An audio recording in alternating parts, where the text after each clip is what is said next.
भूमिगत आत्मा निकालने वाली चुड़ैल। नंदन नगर नाम के एक गांव में भोला अपनी बीवी राधा और अपनी छोटी बेटी गीता के साथ रहा करता था।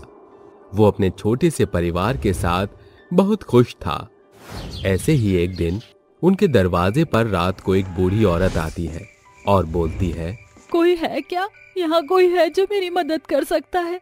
मैं बहुत दुखी हूँ, कोई मेरी मदद कर दो। भोला उस औरत की आवाज सुनकर बाहर आता है और बोलता है, अरे बहन, क्या हुआ? तुम दुखी क्यों हो रही हो? भैया, मैं बहुत बड़ी समस्या में फंस चुकी हूँ, प्लीज मेरी मदद कर दीजिए।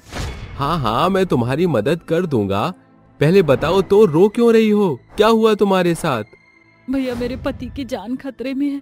मैं और मेरे पति पहाड़ी वाले मंदिर पर जा रहे थे, पर तभी वहाँ कुछ गुंडे आ गए। उन्होंने हमसे हमारे पैसे और जो भी था सब कुछ छीन लिया। उसके बाद मेरे पति पर भी हमला कर दिया। मैं जैसे तैसे अपनी जान बचाकर यहाँ पर आई हूँ ताकि किसी से मदद मांगकर अपने पति की जान बचा सकूं। वह जख्मी हालत में है, प्लीज मेरे साथ चलिए और हमारी मदद कर दीजिए। हाँ बहन, मैं तुम्हारी मदद करूंगा। चलो और बताओ, कहाँ है तुम्हारा पति?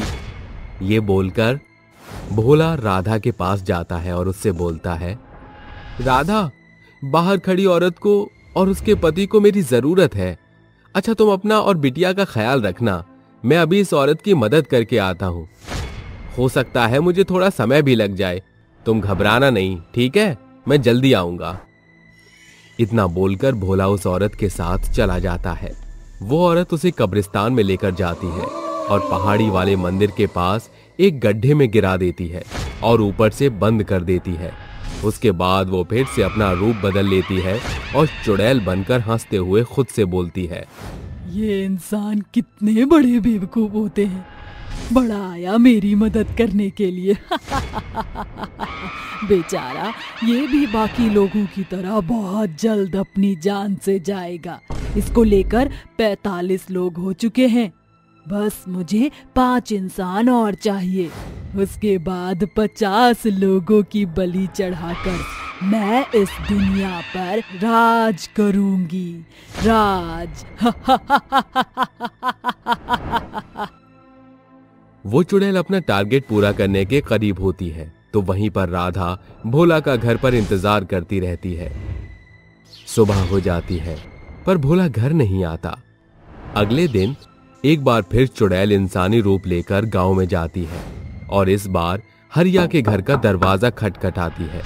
हरिया बाहर आता है तो हरिया से बोलती है, भैया प्लीज मेरे साथ चलिए, मेरे पति की जान खतरे में है। अगर आप मेरी मदद कर देंगे तो मेरे पति की जान बच जाएगी। प्लीज भैया चलिए। तुम्हारे पति खतरे में है? क्या हुआ बहन? मुझे पूरी बात बताओ।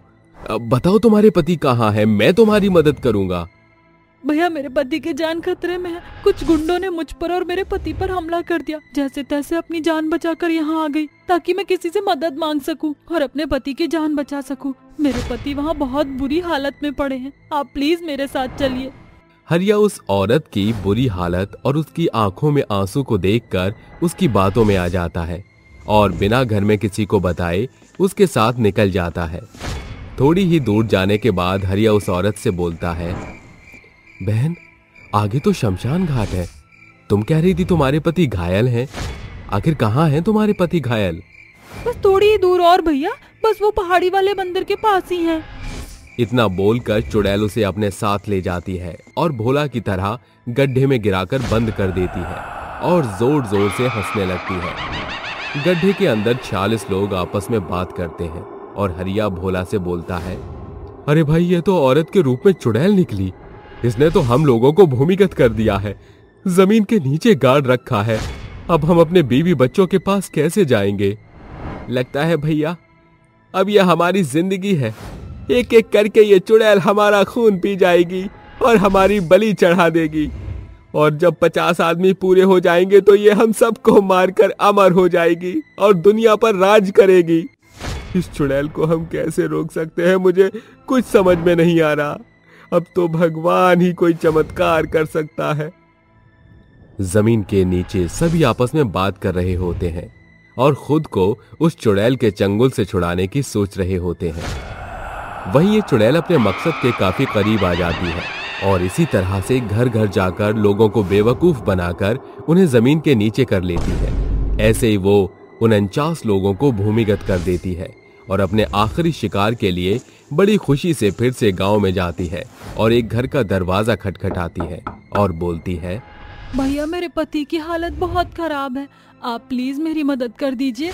वो आदमी भी उस चुड़ैल की जाल में फंस जाता है और उसके साथ उसके पति की मदद करने के लिए निकल जाता है।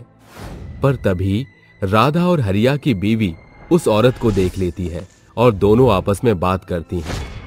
मीना बहन, ये तो वही औरत है जिसने हमारे पति को अगवा किया था।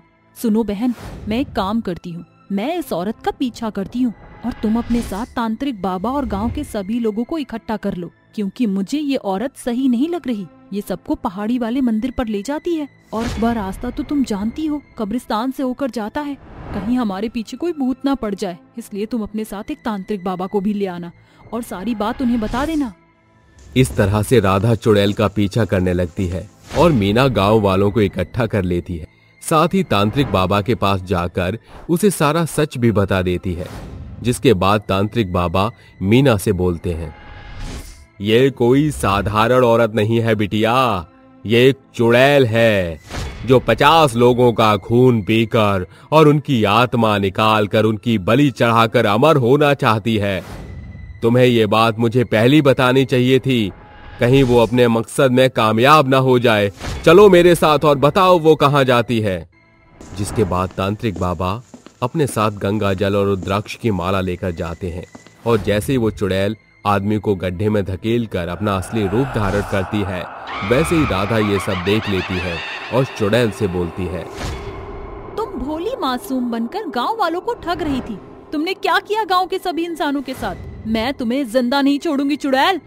आज तुम मेरा कुछ नहीं बिगाड़ सकती, क्योंकि आज मैं अमर होने वाली हूँ। मैं 50 आदमी की आत्मा निकाल उनकी बलि चढ़ा दूंगी और उनका खून पीकर अमर हो जाऊंगी और दुनिया पर राज करूंगी। चुड़ैल इतना बोलकर राधा को अपनी जादुई शक्तियों से हवा में उड़ा देती है। तभी वहां मीना गांव वाले और तांत्रिक बाबा के साथ आ जाती है और तांत्रिक बाबा कुछ मंत्र पढ़कर और रुद्राक्ष की माला के साथ गंगा जल उस चुड़ैल पर छिड़क देते हैं, जिससे वो चुड़ैल कमजोर हो जाती है और बाबा उसे उसी भूमि के नीचे गाड़ देते हैं और उन 50 आदमी को चुड़ैल के चंगुल से छुड़ा लेते हैं।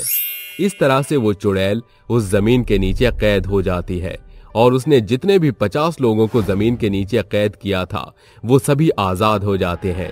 जिसके बाद सभी गांव वाले एक बार फिर खुशी खुशी अपने गांव में रहने लगते हैं।